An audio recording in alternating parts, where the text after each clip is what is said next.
I'm really pissed off. For the last hour, I've been trying to get the box of cereal on top of the fridge, and even though I don't really want to admit it, I didn't want to put on a patch, so I was hoping I could just make it down to get my cigarette downstairs or get one off somebody down there. But neither is able to happen in over an hour. What's the problem? What's the problem? What's so hard? You got a whole hour and you can't get a box of cereal? You got a whole hour and you can't go down 8 steps? What the fuck you talking about? What I'm talking about is I woke up shaking. I can't my legs feel like they're numb, like they've been on ice. When I stand up, I get wiggly and folly and have to squat or sit down. I'm getting shakes in my arms till my arms look like a jumping bean. My speech is terrible, and when I try to talk, I get shocked. I took Triliptal, it should be kicking in soon, but pretty soon my epilepsy medication will be taken away and I'll be worse than ever. Why?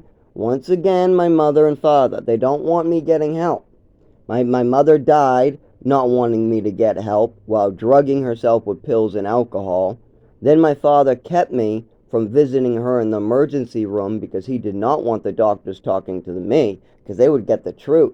You know, my mother had alcohol in her blood and urine. If they asked me about that alcohol, hey, we released your mother just to say goodbye or see the family for less than 20 hours, but we found alcohol in her blood when she came back. What did she drink when she came home?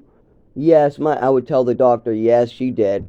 As soon as she walked in the door, she went straight for the liquor cabinet, started drinking. Even when I told her to stop, she continued.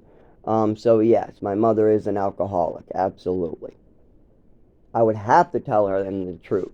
But because she needed a liver transplant, at that point, I probably would have just downplayed it and said, yeah, she did have a drink when she came home, but that's only once in a while. I probably would have downplayed her drinking, but I certainly wouldn't lie about something that is easily found in the blood after only a couple hours. I mean, my mother drank at 6 p.m. and was back in the emergency room by 8 a.m.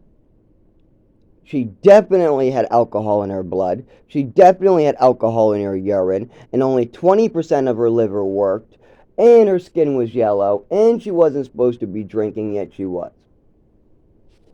I understand why my father lied to the doctors when my mother needed a liver transplant. Well, but why continue lying? Why get me hurt? Why try to kill somebody else just to keep lies and secrets? Why? You don't want to know why? Because my father doesn't want to have any responsibility. He wants to run off in the sunset like a little child having fun playing games. Let's go out to eat and have some fun, yeah. Oh, look at that. That's a lobster. Yeah. Oh, look at that beach water come in. Oh, look, let's get a book. I'm going to take a nap. Yeah. Oh, let's go talk to the neighbors. Yeah, we'll go. Yeah, let's go have some fun with the neighbors and have a play date. Yeah.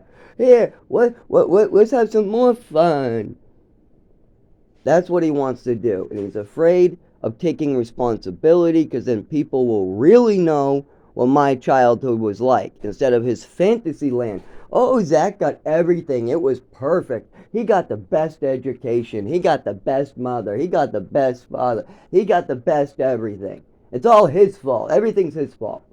Now, I don't care what you say. Everything is Zach's fault. Well, why doesn't he drive? It's his own fault. He's too stupid. Uh, so your son doesn't drive because he's stupid?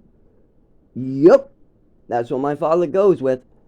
Well, why did your son bump into so many stuff during childhood? He was bumping in the furniture, bumping into stuff all through childhood. And he says that you guys called him into the living room asking him about it. And he told you that he thought it was normal stuff. He was just falling and bumping into stuff. Did your wife really call that self-harming right in front of you? Yes, she did. She sure did. She sure did say that right in front of my father. And my father said, I'm not quite sure I believe that one. But yet, he allowed her to call my doctor and tell my doctor that it was self-harming, even though it was not. Now I have to wake up at 1 in the morning. I can't get my own goddamn Cheerios. Fucking, I want a cigarette, but yet I'm trying to quit. But I can't get the fucking patches open right here. These things are impossible to open. You know how fucking hard these things are to get without a pair of scissors? So I gotta get my legs working, get off my ass, what I've been able to do once to get to the bathroom with so much difficulty. And then I got to get my arms working enough, and it will once when the triliptal works. But don't forget, my father wants to make sure I lose my housing. He doesn't want me collecting what's mine. He collected my Social Security, lied to Social Security, and now I can't collect my own Social Security. If I got in a car accident and lost both my arms, I still would not be able to collect Social Security, thanks to my father. Because first we got to clear up the Social Security fraud, the fraudulent statements my father and mother made to Social Security. Like, for instance, I am not bipolar. But why would they think I am bipolar? Why? Well, I'm hyper all the time. I'm talkative. I'm always hyper. Okay, well, that's still not bipolar. Bipolar means you're hyper, then down, then hyper, then down, then hyper, then down. Well, was I ever down during childhood? Well, let me see. My mother was hitting me in the face with a ruler. She was stealing my accomplishments away. She literally stole a swimming medal from an orphan. She was yelling and doing twisted stuff. She was yelling at me to say stuff that wasn't true. She was screaming at me and confusing me at the age of 7 when normal kid stuff was going around. Like when I repeated something somebody else said or ate a mushroom. Instead of that being a normal kid stuff to my mother, it's time to give me a full bottle of Epicac. On top of that, she has on me on so many downers that it's getting ridiculous. She has me on like 8 downers at one point. It's getting really bad. My mother just keep on, give him more pills. Please, I want more pills. We need more pills. I even heard this one on the phone many times. I'm his mother. I know best. Give him more pills. I know everything. I used to be a nurse, so I know this child needs more pills. So, of course, all those downers should make me down. They're things like Seroquel, Trazodone, Thorazine, Xanax, Risperidone, Lamictal, all in the same day. And don't forget a little Ritalin to top me off in the morning. And the Ritalin is probably the only thing that was actually supposed to be approved. I should have been taking probably Ritalin in the morning and then something very mild for sleep like Clonidine, Vistarol, Benadryl, or Valium. Those would probably be the most common prescribed things for sleep. I easily could have worked with a Vistarol, what is a strong Benadryl usually used for children's sleep. But I didn't get that, no. My mother had me on all these heavy drugs, and not only that, she was slipping me her own.